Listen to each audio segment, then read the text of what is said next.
តើអ្នកធ្លាប់ដាក់ទឹកក្នុងដបទៅក្នុងទូទឹកកកហើយឃើញដបប៉ោងឬបែកទេតាមទ្រឹស្ដីវត្ថុត្រូវតែរួមមាត្រពេលត្រជាក់ប៉ុន្តែហេតុអ្វីបានទឹកវិញរីក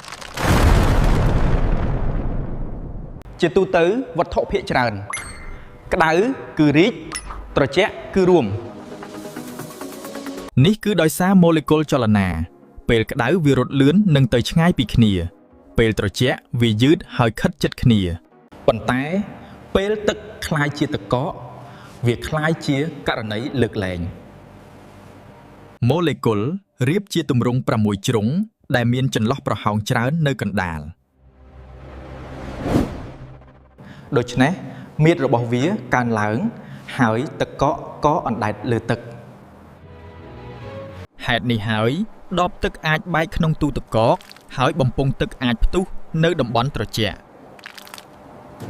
សូមចាំ